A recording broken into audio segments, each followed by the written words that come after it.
Hey, sisters and brothers. How are you? Today, I would love to talk to you about that feeling that you get when you scroll through social media, Facebook, Instagram. I don't really get Twitter, so you'd have to tell me how that one works. But you know that feeling when you're scrolling through and you're like, man, she's having another baby? Man, look at that fancy car that guy got. Oh, they're going on vacation. Where? I want to go on vacation too. And like inside, your heart starts sinking and it feels bad. And you're like, oh, I wanted to go on vacation. Oh, I want another baby. Oh, it doesn't feel good. And I know what that feels like. You feel inadequate. You feel like I feel like I'm behind. Like, oh my gosh, they've been so successful. And I'm still just trying to do this thing that I love to do and go on vacation. Whatever those things are. You feel like you're behind. And there's this negative mental loop that starts to play in your head. And it's really hard to get out of that thing.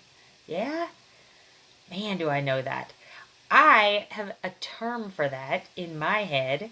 I like to call it the Me Too scroll and sink. So this is when I'm looking at everybody's lives, I'm scrolling through and I'm thinking, me too. I want a nice car too. Hey, me too. I want to be able to do that thing. And as I'm thinking the me too and scrolling, I just sink and I sink and I sink. And I feel bad about myself. And it's a spiral. My brain starts repeating those old stories that I've told myself for way too long, and I get stuck inside of them. The Me Too scroll and sink. Hands? Anybody? You guys know what I'm talking about? It's hard. I have so many people I know that are like, oh, I just got to shut down my Facebook.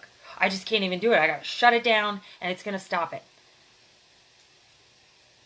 Here's my question for you. You really think that's going to stop it? Because here's what happens for me. A lot of times I will take my weekend off of Facebook because I just need to check out, I'm on here for work during the week. I'm on here for social things because I love seeing what people are doing. And sometimes it's overwhelming. So sometimes I take my weekends off. And you know what happens? The same thing. I go to the grocery store and I'm standing in the checkout line and I'm like, wow, that guy's got some nice shoes on. Oh, look at that lady's hair. That's way better than my hair. And I end up out and about in my life doing the Me Too sink and scroll when I'm doing everything else. I don't need social media to do that. I can do it in the grocery store. I can do it when I'm in yoga class trying to get my Zen on. If I had kids, I'm telling you, I would be doing it in that mommy and me circle. I'd be like, look at that lady over there. She got a new car again. Look at that little kid. He's got a very expensive stroller. Me too. I want an expensive stroller too. See? So it's not the social media that's the problem, right? This Me Too sink and scroll and sink can happen at any time. And it's the mental loop that's the problem because it's going to find any excuse it can, social media or otherwise, to pop up and show itself and sink you down into that thing that it wants you to be back in because it's familiar and you know how to do it and it keeps you limited, right? So I want to tell you a little story from when I was a kid. It's about a book that I loved to read. It was one of my favorite books. Okay, I had a lot of them. That's right. Nerd. I've told you many, many times I'm a nerd. So there was this book that I really liked. It was called Me Too, Iguana. And I think my parents bought it for me because I have a little sister. And you know how it goes when you have a little sibling they're not always younger, but a lot of times they're younger friend, especially when you're growing up. And they kind of follow you around and they copy you and they wear the same things that you're wearing and they'll do their hair the same way you do it. And you're like, hey, Mom, Lisa's copying me again. That's my sister. Love you, Lisa. She's not even on Facebook, so she'll never see this. Maybe. She knows it happened, but it was very brief. So anyway, I had this phase that I was going through and I was like, Mom, Lisa just keeps copying me. She just won't go and do her own thing. And so I think that's when my parents bought me this Me Too Iguana book. And they read it to me and I loved it. Turns out it was not my sister who was doing the Me Too all the time. Because right now, I'll tell you, she's a lot better at the Me Too cycle than I am. So what the deal is this book is about an iguana. And his name is Iguana. And Iguana goes around town and he's meeting all the other animals and he's saying, "Oh, hey, what's up, Lion?" And he's like, "Man, my hair is not as good as Lion's hair. Maybe I should go home and make myself some really fly hair the way that Lion has, and then I'll be cool too." So he goes home and he makes hair out of these rubber pipes or something, and he makes it yellow somehow. I'm going to have to go back and revisit. And I actually bought the virtual book of this. I'm so excited. And he goes around and he sees zebra. And zebra has these really cool stripes, right? And they're black and they're white. And he's like, "Man, I'm just a boring green. I don't have good stripes. And I want some stripes too. Me too. I want some stripes." So he goes home and he paints stripes all over himself. And he goes around town to all of these different animals. And he notices the really cool parts about them. And he says, "I wish I had that." And he goes home and he makes it in this imitation kind of a way. And everybody's watching him go around town with his crazy lion hair and his fake zebra stripes. And they're thinking, who is this guy and what is he doing? He's an iguana. He's so silly for trying to be everyone else. And at the end of the book, all of the other animals get together and they all dress up like iguanas. And then, I'm ruining the book for you. It's about 12 pages long, so sorry, spoiler alert, after I've spoiled it. All the animals dress up like iguanas and invite him to a party.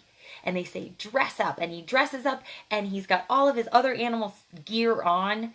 And the other animals, he shows up and they're all dressed like iguanas. And he's like, "Me too, I want to be an iguana." And they say, "You are the best iguana that you can be when you're yourself."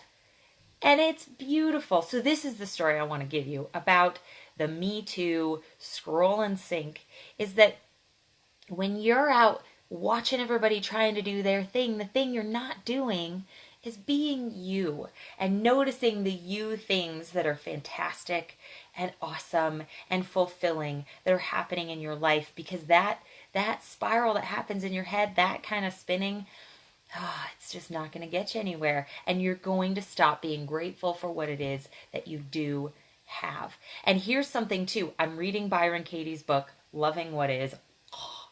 Mental explosion. I'm seriously reading like 3 pages at a time and then putting it down and letting it absorb, because there's so much in there.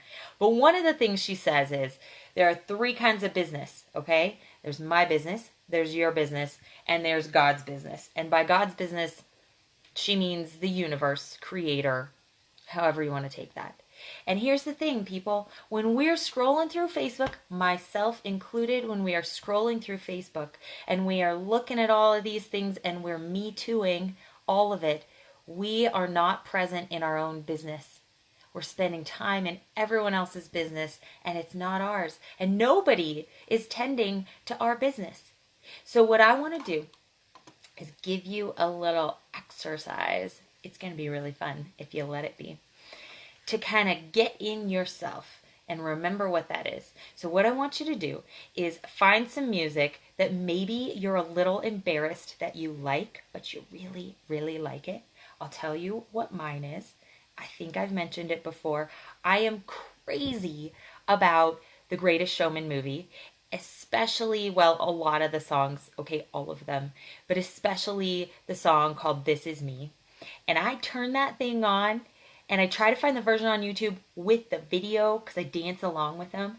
And it's really cool and I love it. And turn on whatever that song is that makes you feel so good, and turn it on really loud. Get alone if you want to be alone. Get alone, but turn it on loud so that you're just enveloped by the sound and you kind of forget about the Me Too.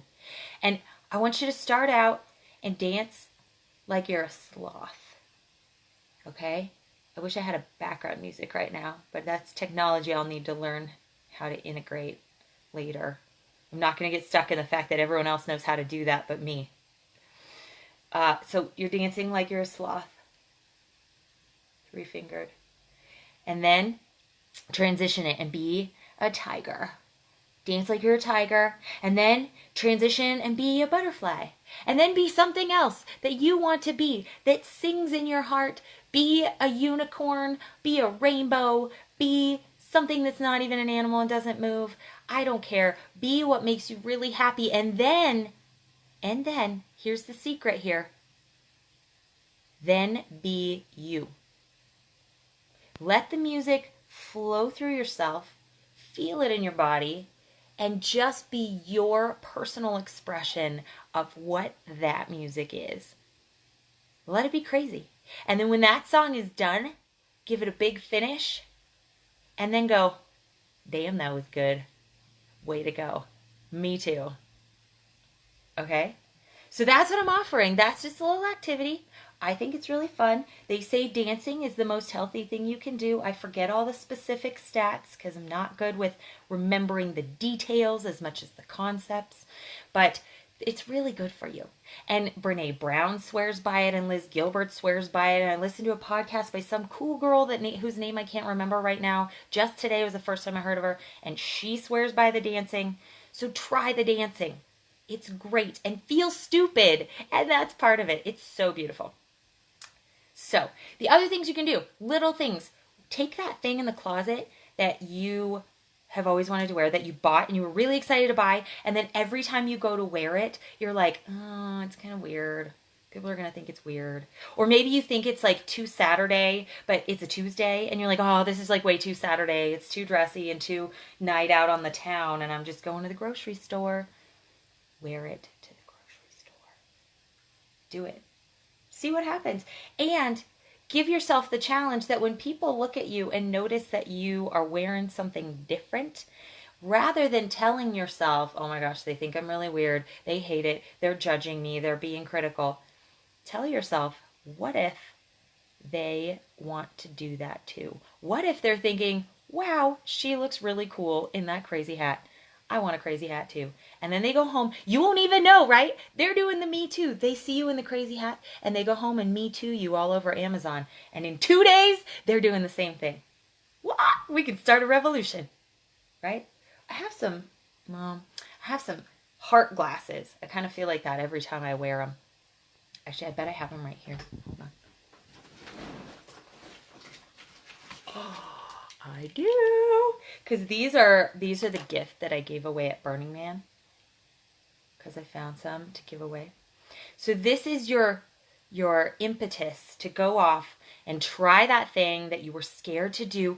Try it on a minuscule, little tiny level. See what you get out of it, and notice how cool you are when you're being you and you're in your story and yourself instead of watching other people and scrolling and sinking.